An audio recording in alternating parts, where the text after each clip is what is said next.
So essentially in this module, you are trying to do a probabilistic based estimations of the whatever is your target outcome. It could be a present worth, it could be an expected annual worth or whatever. So idea is that you have some variables and their probabilities. Then you have a target outcome variable. Based on this information, you want to estimate this particular part, right? That's essentially what we have been doing so far. In the first lecture of this whole module, we learned about the concept of the expected value, which is simply a probability multiplied by the value and taken a mean or weighted average essentially. Then I gave you some idea of not only the expected value, but also how to incorporate the variance. And in particular, we have taken two cases so far.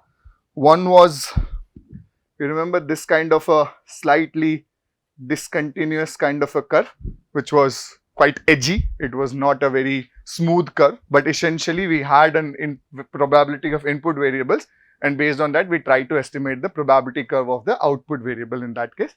We have also had a special case. This is a cumulative probability, okay. We also have had a special case, which was the normal distribution, whose cumulative probability distribution, how will it look like? Can anyone tell? If this is the normal, how will the cumulative probability distribution look like?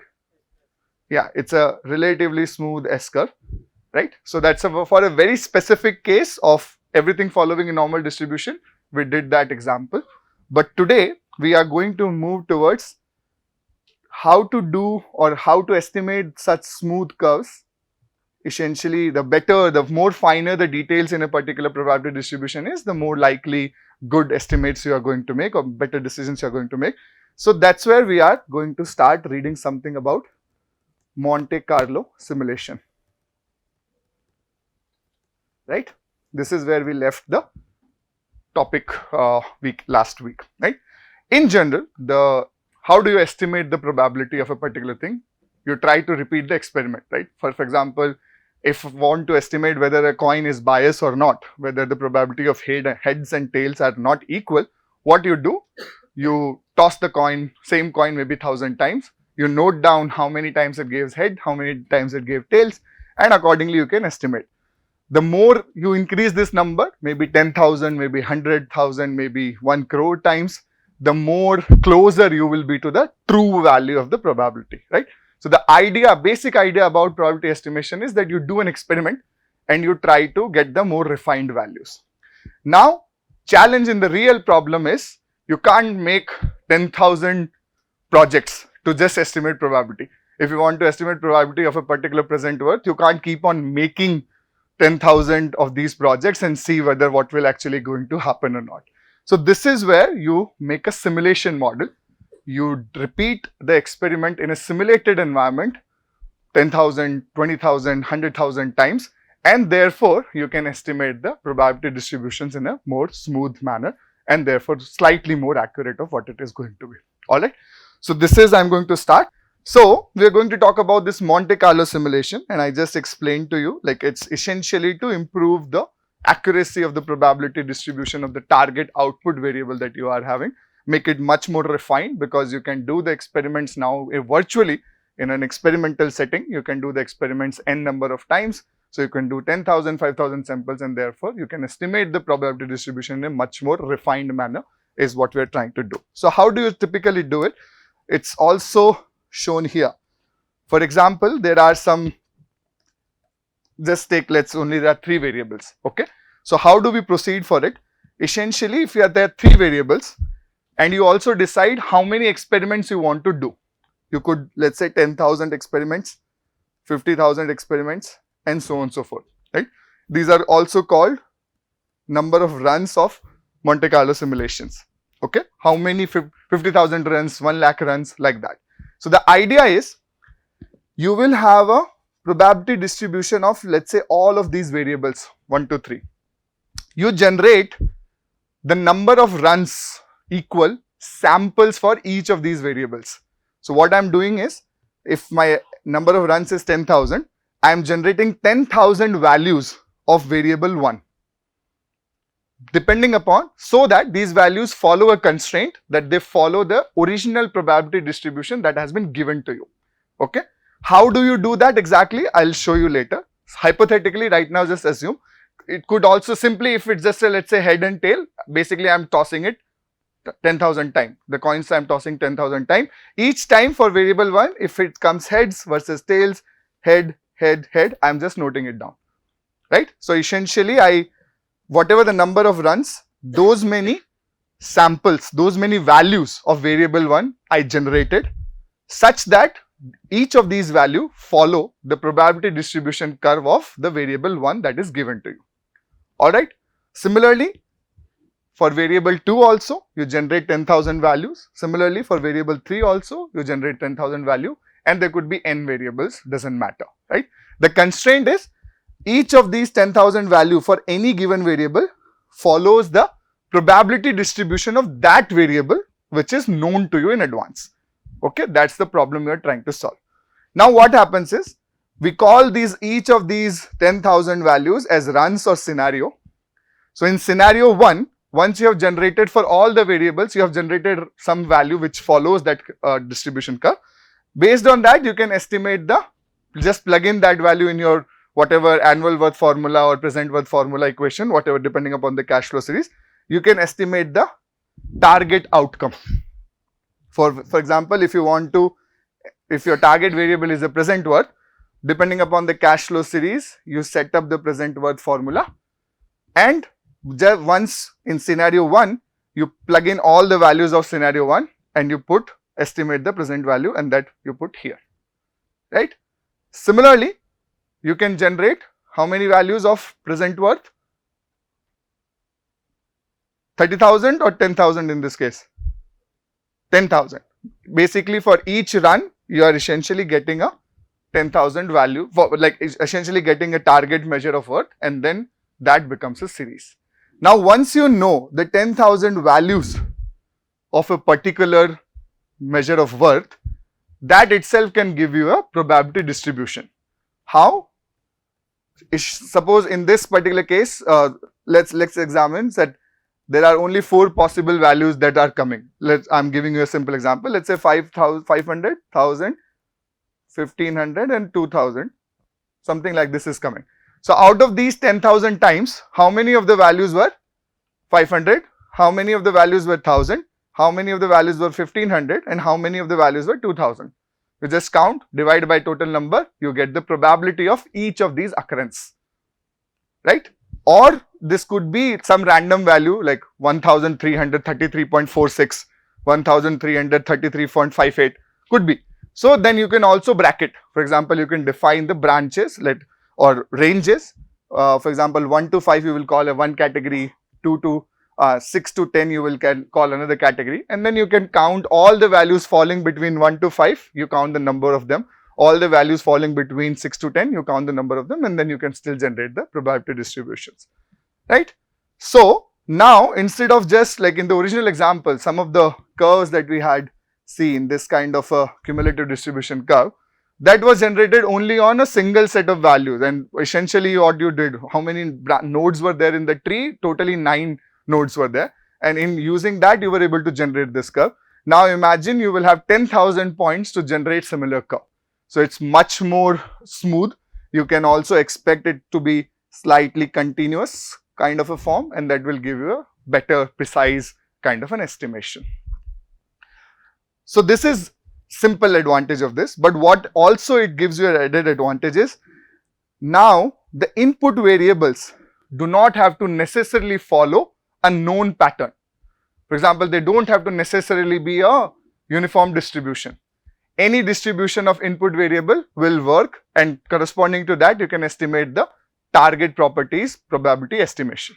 That's precisely the point. But yes, we still make an assumption that all of these variables are independent to each other.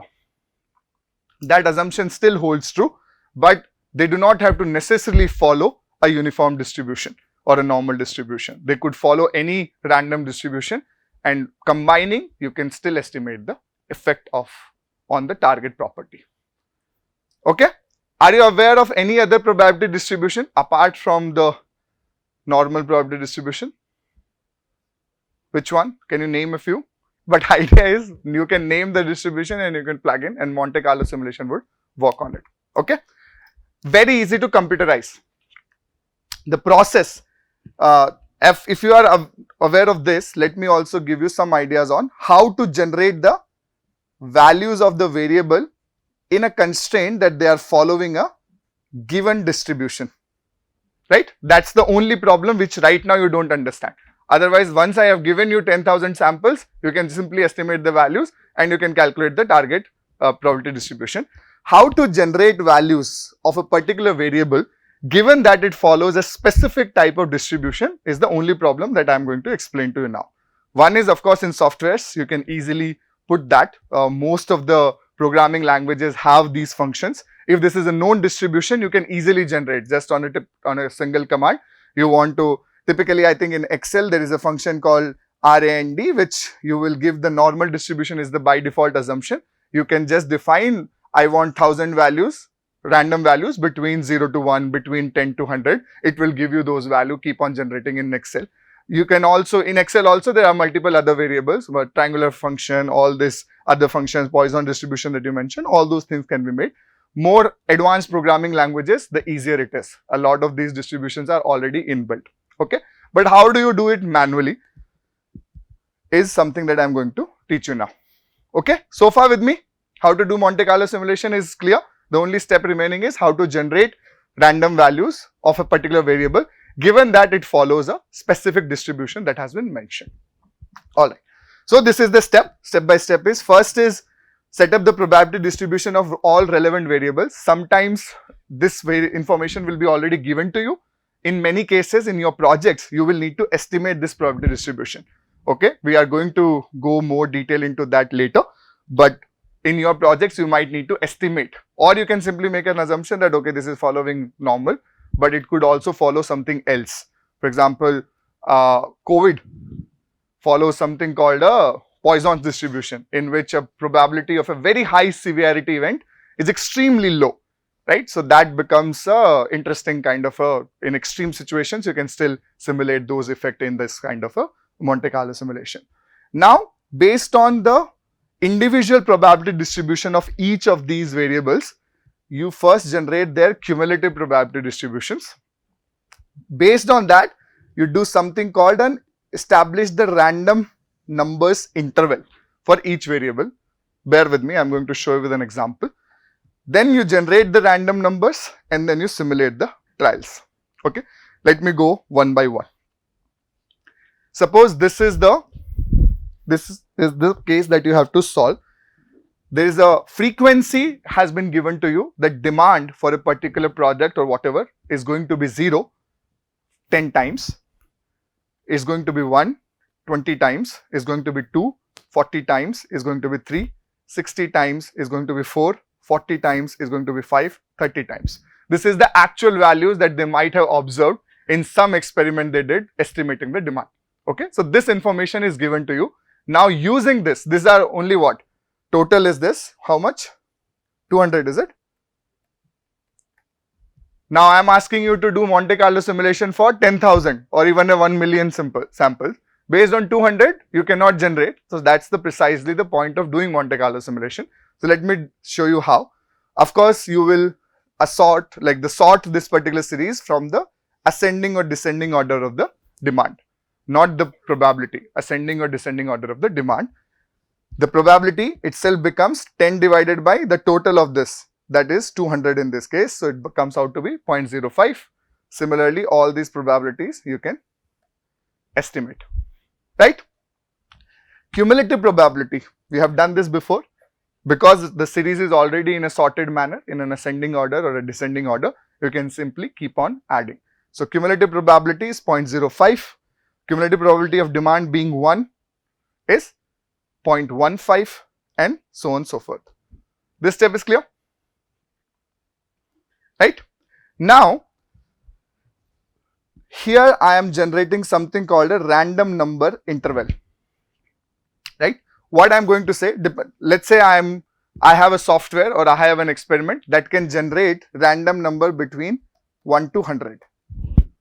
Depending upon the sophistication of this equipment, I could also have random number between 1 to 1000. It's a different apparatus. Assume that it can generate a random number between 1 to 100. So, on a scale of 100, you divide this probability distribution also, or basically map the 0 to 1 cumulative probability. You are mapping now on a scale of 1 to 100. Essentially, that's what you are trying to do. So, you, in this case, you will simply multiply the values by 100, right? So, any number between 1 to 5, which is 1 is coming the minimum number that your the random number that you can generate, 0.05 multiply by the 100, which is the maximum random number that you can generate. So, that comes out to be 5. So, any number between 1 to 5, you will call, if this number appears, you will call or assume the demand corresponding to 0 has occurred. Okay. Suppose I randomly give you 100 numbers, out of that you randomly pick. If you pick 53, we can read from this table corresponding to 53 what is the demand. What I am saying here, if the number that you randomly collect is 4, you will assume that the demand corresponding to 0 has occurred. Okay. Similarly, this particular number maximum is what? 15. So, 5 you have already given. So, anything between 6 to 15 you will assume that it will occur. If the number that you generate randomly is between 6 to 15, you will assume that the demand corresponding to 1 has occurred. Making sense? Similarly, this is what? 35, 16 to 35. Making sense? Let's say if you, instead of 100, you have a machine that can generate random number between 1 to 1000. So, what will be the random number interval for first case? 0 to, not 0. It can give you a random number only between 1 to 100. So, minimum is 1 to 50. Then this one will be what? 51 to, this one will be 151 to, making sense? What I have done is, see, essentially in this particular case, when you are having a random number generator only of 100 values, you are losing a lot of intermediate values, right? What if the value is actually between 5.5 and 6? That boundary is becoming much more big. But the higher resolution you have, now you are able to track number at a high precision, right? 1 to 50, 50 to 51. So, instead of, in the probability terms, you are able to track 0.005, 0.05 and 0.051. Originally, you were able to track only 0.05 and 0.06, right? So, by having this more sophisticated machine is just a random word, basically it's a random number generator, which by having a more sophisticated, with having more zeros, you are able to improve the resolution of your probability distribution estimation. Is it making sense? Let me show you an example of, so again, there will be Excel functions which can be used to generate these random numbers, or doing it more engineer way that we can also have certain random number tables given to you. So, I have, for example, in this particular case, how many, some 200 values I think I have given you. These are randomly generated. So, in a particular problem, what you do, you just start picking up number from any arbitrary sequence that you define, but stick to the sequence that you have defined, at least in a particular course, particular problem, right? For example, you choose that I will go from left to right and then I will come from here to here and pick up the numbers. So, the first number that you pick will be 52. So, corresponding to 52, the demand would be, in this particular case, would be what? Somewhere here. The second number that you pick is 06. So, the demand would be somewhere here. The third number would be 50. So, the demand would be somewhere here, and so on and so forth. You could also say that I don't want to go such line by line. I don't like this. You can go top down, come back like this, start picking up the numbers like this. As long as you are consistent within a particular thing. Because what happens is when you start randomly choosing from a random table, your biasness can come into, because there are people who like certain number. For example, I like 55 for some reason. Like I randomly like number 55, and my wife always complains to me whenever I have to describe that multiple things. I will say like 55 cheezein thi. I don't know why, but it is my number. So I might be more prone to choosing values closer to 55, and then it's not random, right? So you have to select a particular pattern and then stick to it. The pattern could be you will pick one, then skip one, you will pick one, then skip one, you will pick one, skip one. Whatever. You will pick on the diagonal, then you will pick on this diagonal, and so on and so forth, right? You could, suppose this table only has 200 values, but you have to do Monte Carlo simulation for 10,000 times. So you can have mix and match of all the patterns that you would like, right? Understand? Again, this is more manual method. In your problem statements and your practice and your assignments, you will be doing Excel based. Let's look at full example. Clear? How to generate probability like the random numbers given that each of the variable is following some sort of a probability distribution that is known to you in this particular case. Alright, so let's do a simulation of Monte Carlo simulation and an inventory analysis. So this is inventory is a very important problem on construction site. Essentially, inventory is related to managing your stock. Could be an example, could be how many cement bags should you order, how many do you have in stock, and so on and so forth, right? So what are the factors? You have to have an estimate of some sort of an estimate of how much is your consumption on a daily basis, let's say, right? If you are ordering cement on a daily basis, you would have some estimate of, based on your project schedule and all, that how many of these cement bags will be consumed in a day, right? Then you also have some sort of an estimation of, for example, the minimum order. You cannot keep on ordering just one cement bag as in when you need, because there's a transportation cost associated. The cost of single bag might be, per unit bag might be much higher compared to when you order in bulk and things like that. So you might have a minimum order that you need to order, right? You also have some sort of a comfortable point. For example, on an average, if you estimate that 3 bags will be required every day for you, whatever your project is. So the moment your stock goes below 3, you are likely to order, right? Because you don't want the project to suffer from the delays and all. So you would like, but too much stock you can't keep, because then that's a cost for you, right? But also when you are ordering, it's not like Amazon. Maybe it is like Amazon, but even in Amazon, it's not instant, right? You order today, there's a delay. There's a time delay between the ordering point and the arrival of the good for your consumption. Depending upon how robust your supply chain is, this delay could also be significant sometimes. If it is a 5-day delay, 10-day delay, then you need to project 10-day forecast and try to do a order according to. So it's a seemingly simple problem, but quite complicated, and very commonly that you will do even on your sites, right? So let's like a simplistic example of that. So I have given you, this particular case is demand for the drill, not rod, I think it should be the drill bits. Drill bits it's a consumable material, because drill bits gets damaged as in when you use it. So depending upon how many drills you have to make in different anchor points, different walls, you are estimating this demand, and this distribution is given to you, right? So in the 300 past data that you observed for demand of the drill, you got this data that 0 demand 15 times, 1 demand 30 times, 2 demand 60 times, 3 demands 120 times, 4 demand 45 times, 5 demands 30 times.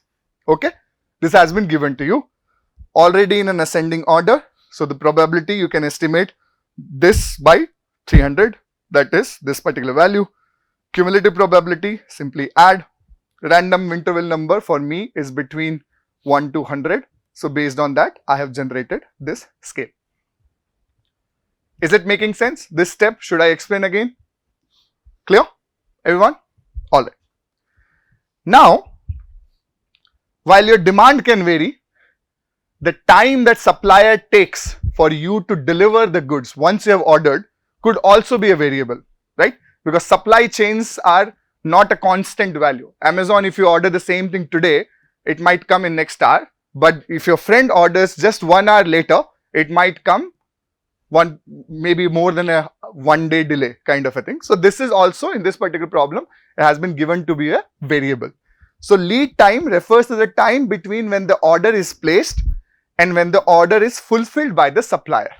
So the time it takes for the order to be placed and the order to be fulfilled is lead time, which is also inclusive of the processing time that the supplier has to make, the transportation of the goods, whatever is included in that, right?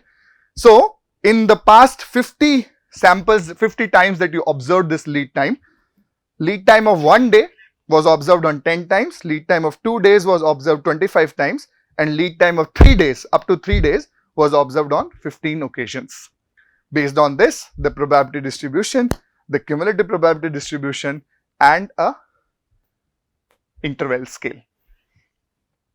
These are two independent probability distribution. There is a variable 1, which is the demand. There is a variable 2, which is the lead time.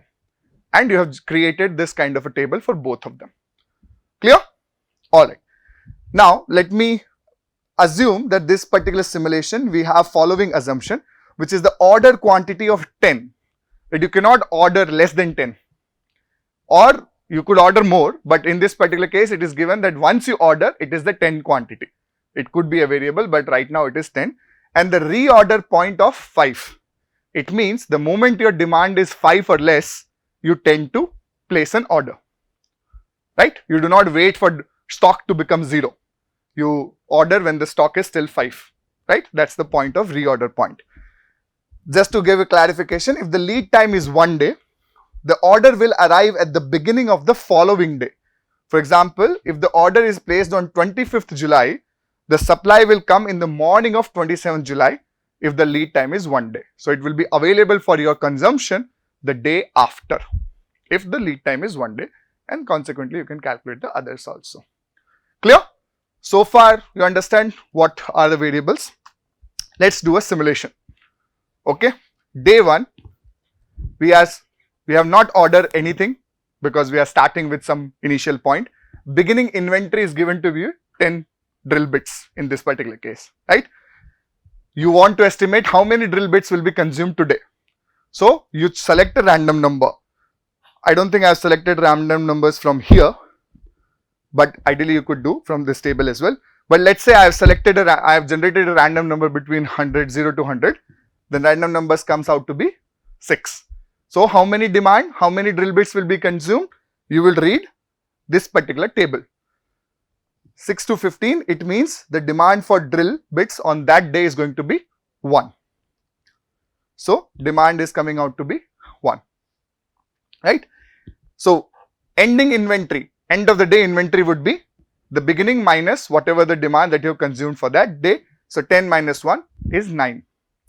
There is no lost sales because you were required to have 1 bit and you had 1 bit in stock, so there was no problem for you in that case. Do you want to order? No, because your stock currently is 9.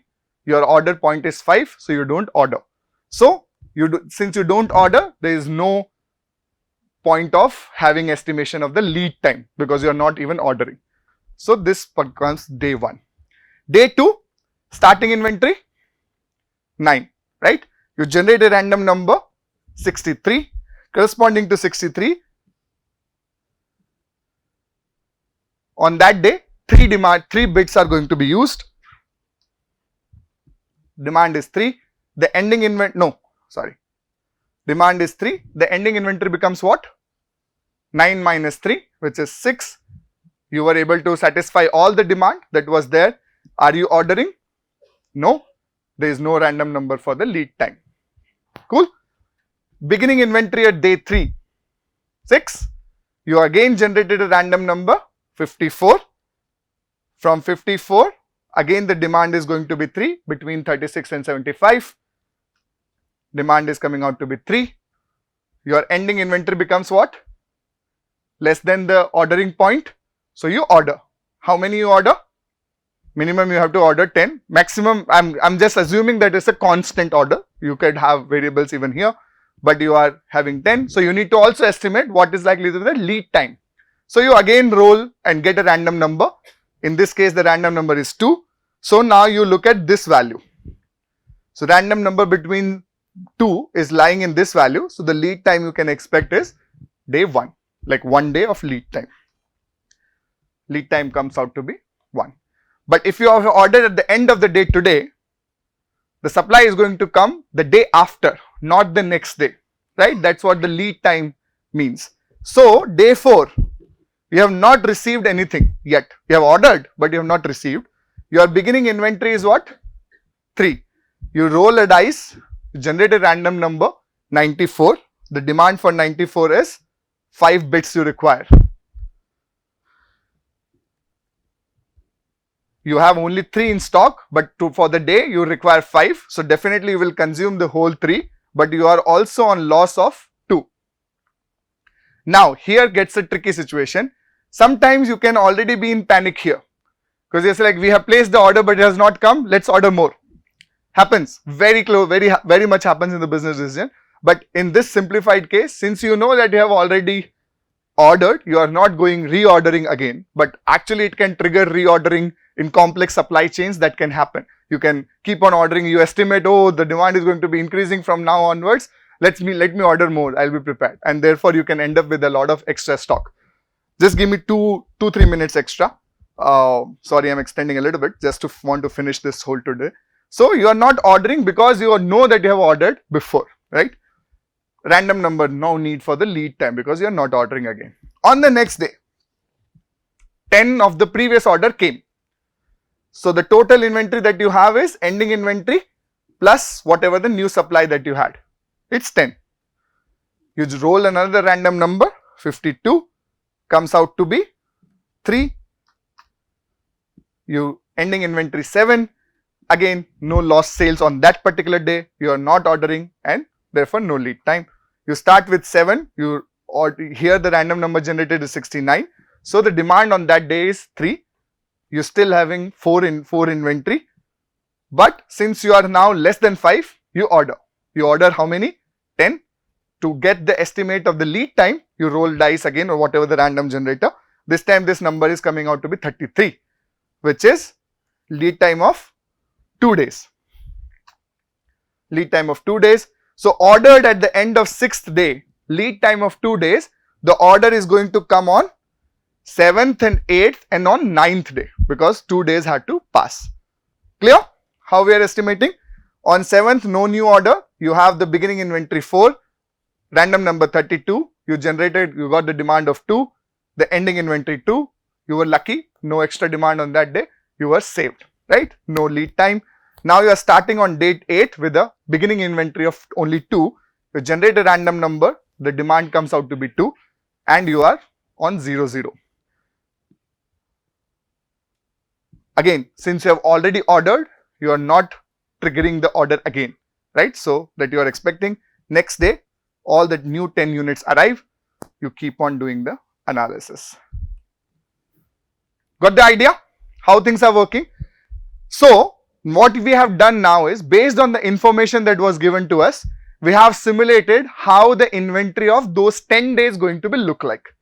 Now based on this 10 days, you can make an estimation that on an average, your total demand in the 10 day was 29 by 10. So on an average, you require 3 drill bits but you also have loss of some 2 units because you could not satisfy that because your demand fluctuated a little bit. So on an average, 0.2 divided by 10. So 0.2 units of loss also occurs. You are not able to, and that kind of a delay can become quite significant if you keep it allowed to accumulate, right? We have done only for 10. You can easily write a computer program to do it for 10,000 days. For 10,000 days, project will not last for 10,000 days. So you can maybe at least till the project duration, you can do such kind of a simulation to get an idea. Interesting? Simple inventory problem we have solved using probability distribution. Was it like a game? Your examples won't be. This one was, but your real examples won't be. But you get the idea how you can put the mathematical relations and simulate things, and use that probability concept into the simulation, and then get a good estimation of how the reality is likely to be, right? So on an average, your ending inventory is some 4.1 units per day, because average end of the inventory is 41 divided by 10. Average lost sale is 0.2 units per day. Average number of orders placed is 0.3 orders per day. So all these values you can then estimate, and these values are very important for the inventory managers. On an average, they can expect this kind of value. Alright, so this is again just to reiterate the Monte Carlo simulation process. You can read this step by step, and this is where we finish the subject.